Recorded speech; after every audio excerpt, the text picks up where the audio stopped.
গুরুদেব রবীন্দ্রনাথ ঠাকুরের সেই মূল্যবান কবিতার সেই পংক্তিগুলো নাড়া দিয়ে উঠছে।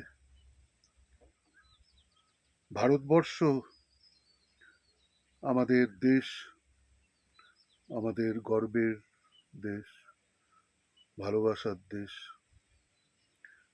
আমাদের এই পবিত্রতম দেশ ভারতবর্ষে এত সমৃদ্ধশীল ভারতবর্ষ, আমাদের দেশে কি না আছে। আমি পৃথিবীর মোটামুটি অনেকগুলো দেশ ভ্রমণ করে যা পাইনি, সেটা কিন্তু আমাদের দেশে সবকিছুই পেয়ে আছি। এই দেশের পাওয়া প্রকৃতির দেন, প্রকৃতি মায়ের দেন। আমাদের দেশে পাহাড় বলুন, সমুদ্র বলুন, নদ নদী, পুকুর, গঙ্গা মা, ভাগীরথী মা, সমস্ত নদী নালা, পর্বত মালা, সমস্ত কিছু আমাদের দেশে রয়েছে। লোকে বলে ইউরোপের সেই সুইজারল্যান্ডের সেই মাউন্ট টিটলিস বলুন, আর সেই জাংফ্রো বলুন, ইউরোপের এ সমস্ত ঘুরে দেখেছি। কিন্তু আমাদের দেশে যা রয়েছে, এই আমার নাতিকে নিয়ে, আমার নাতির স্কুল ছুটি হয়েছে, নাতিকে নিয়ে সপরিবারে কন্যা সহ প্রতি বছরে একটি বার্ষিক আমাদের ভ্রমণ রয়া থাকে। আর বাঙালিরা তো ভ্রমণ পিপাসু। তো আমরা গত 22 তারিখে কলকাতা হতে রওনা হয়ে শিলিগুড়িতে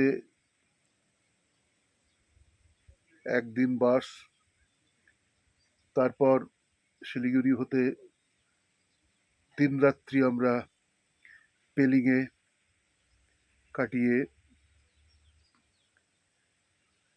তারপর গতকাল এই সাউথ সিকিম, দক্ষিণ সিকিমের ইকো অ্যাডভেঞ্চার টি গার্ডেন, এই রিসর্ট বাংলোটি আমার কন্যা মাস 3-4 আগে এটি বুক করে রেখেছিল। তো সুন্দর, আমি এই টেমিটি গার্ডেন, এই চা বাগানের মধ্যেই মাঝেই এটি বাগানটি, এই রিসর্টটি।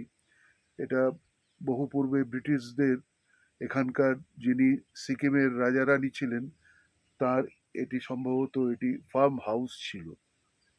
তো সেই ফার্ম হাউসটিকে আরো এটাকে ডেভেলপ করে সিকিম গভর্নমেন্ট এটিকে লিজেতে দিয়েছে। তো জানতে পেরেছি যে কলকাতারই একজন কোনো ভদ্র মানুষ, ভদ্র ব্যবসায়ী, তিনি এটিকে বোধহয় লিজে নিয়েছেন।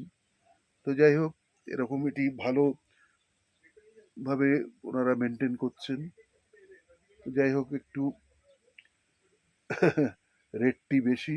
তো এখন সেসব চিন্তা করে তো লাভ নেই, এখন বেরিয়ে পড়েছি।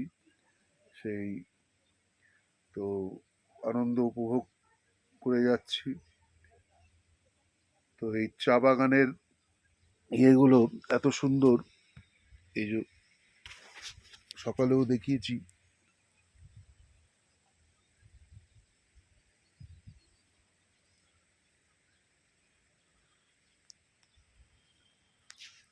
তো গুরুদেব রবীন্দ্রনাথ ঠাকুরের সেই পংক্তিটা বারংবার যেটি বলছিলাম, হৃদয়ে নাড়া দেয়, যে ভারতবর্ষে কিনা আছে, যে বহুদিন ধরে বহু ব্যয় করি বহু ক্রোশ দূরে দেখিতে গিয়াছিলাম পর্বতমালা, দেখিতে গিয়াছিলাম সিন্ধু, শুধু দেখা হয় নাই চক্ষু মেলিয়া, ঘর হইতে দুই পা ফেলিয়া একটি ঘাসের শীষের উপর একটি শিশির বিন্দু। তো ইউরোপ বলুন আর আমেরিকাই বলুন, ল্যাটিন, জাপান, চীন, যাই বলুন না কেন, ভারতবর্ষে সমস্ত একেবারে জহরত, সোনা, মানিক, হিরে সমস্ত এখানেই রয়েছে দেশে, আমাদের ভারতবর্ষে। এইভাবে আর এই এখন ভোরের দিকে একটু ঠান্ডা ছিল, আর সন্ধেবেলায় একটা উইন্ডচিটার পরলে বা একটা ফুল হালকা পাতলা সোয়েটার পরলেই বেশ ভালোই লাগে। এখন দিনের বেলা একটু গরম লাগছিল বলে, তো যাই হোক, একটু এই ছায়া, এই আমব্রেলার তলায় এই চা বাগানের একটু দৃশ্যগুলো উপভোগ করছি, আর একটু চিল্ড পানীয় একটু গলাটাকে একটু ভেজাচ্ছি।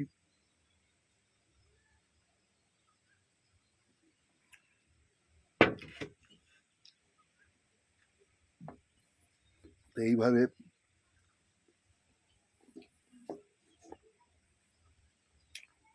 জীবনটাকে, রিটায়ার্ড লাইফকে আনন্দ সহকারে অতিবাহিত করবার আপ্রাণ চেষ্টা চালিয়ে যাই। আর কলকাতায় থাকলে আমার এই আধ্যাত্মিক, সাহিত্য, সঙ্গীত, এই এই তিনটের মাঝে আমি নিজের জীবনটিকে উপভোগ করার চেষ্টা করি। সঙ্গীত চর্চা, সাহিত্যের মাঝে গুরুদেব রবীন্দ্রনাথ ঠাকুর থেকে নিয়ে কাজী নজরুল ইসলাম, সুকান্ত ভট্টাচার্য, জীবনানন্দ দাশ, সমস্ত কবি সাহিত্যিকদের স্মরণ করি। আর হ্যাঁ, মহাকবি মাইকেল মধুসূদন দত্তের সমস্ত এসব কবিতাগুলো, অমিত্রাক্ষর ছন্দ, আহা। এতক্ষণে অরিন্দম কহিলা বিষাদে, জানিনু কেমনে আসিল লক্ষণপুরে, নিকষা সতী তোমার শুলি শম্ভু নিব, নিজ গৃহ পথ তা তো দেখাও তস্করে, চণ্ডালে বসায় আনি রাজার আলোয়, আয় তা তো উচিত কি তব এ কাজ। আর সেই পুরনো আমাদের স্কুলের সময় যে চন্দ্রগুপ্তের আহা পড়েছিলাম। আর একটু থিয়েটারও কলেজ লাইফে করেছি, চাকরি জীবনেও করেছি, করিনি তা নয়। সঙ্গীত চর্চা, থিয়েটার, নাটক বাবা কাকারাও করতেন, আর বাড়িতে শাস্ত্রীয় সঙ্গীতের আসর বসত, তো সেই সব নিয়ে একটু আধটু তো ছোঁয়া রয়েছে। সত্য সেলুকাস, কি বিচিত্র এই দেশ, দিনে প্রচন্ড সূর্যের গাঢ় নীল আকাশ পুড়িয়ে দিয়ে যায়, আর রাত্রিকালে শুভ চন্দ্রমা এসে তাকে স্নিগ্ধ জ্যোৎস্নায় স্নান করিয়ে দেয়। তামসী রাত্রে অগণ্য উজ্জ্বল জ্যোতিপুঞ্জে যখন আকাশ ঝলমল করে, তখন আমি বিস্মিত আতঙ্কে চেয়ে থাকি। প্রাবিটে ঘন কৃষ্ণ মেঘরাশি, প্রাবিটে ঘন কৃষ্ণ মেঘরাশি গুরু গম্ভীর গর্জনে প্রকাণ্ড দৈত্য সৈন্যের মতো চেয়ে আসে। এর অভ্রভেদী ধবল তুষার নীল হিমাদ্রি, তারা স্বেচ্ছাচারের মতো তপ্ত বালু রাশি নিয়ে খেলা করছে। এদের বক্ষে ব্যথার সাহস, চক্ষে সূর্যের দীপ্তি, এসব সূর্য পরাজয় করে তারা আনন্দে মেতে আছে। আমি সেই রাজাকে জিজ্ঞাসা করলাম, তুমি কিরূপ আচরণ প্রত্যাশা করো? সে নির্ভীক নিষ্কম্প স্বরে উত্তর দিলে, কেন রাজার প্রতি রাজার আচরণ? চমকিত হলাম, ভাবলাম এ একটা জাতি বটে। তৎক্ষণাৎ তাকে রাজ্য হতে প্রতারপন্ন করলাম, যে তুমি তোমার রাজ্যে ফিরে যাও, তুমি দিগ্বিজয় হবে। এ আমার নাতি মহারাজজিকে নিয়ে আমরা এসেছি, ও আমাকে দেখতে পেয়েছে নিজের ঘরে জানলা থেকে। তো ব্যাস, এই আমার স্নান হয়ে গেছে। আরেকটা কি বাবু? এখন আমার দাদু এটা খাচ্ছে। না না, এটা না, ওটা ওটা না, এটা তো ইয়ে গরম লাগছিল বলে একটু ঠান্ডা, আমার একটু গরম একটু লাগছে। একটু গলা যাচ্ছি। তুই অ্যাপেল খা, না আমার কাছে অ্যাপেল খাও, অ্যাপেল অ্যাপেল অ্যাপেল খাও, অ্যাপেল, অ্যাপেল খাও, অ্যাপেল, অ্যাপেল খা।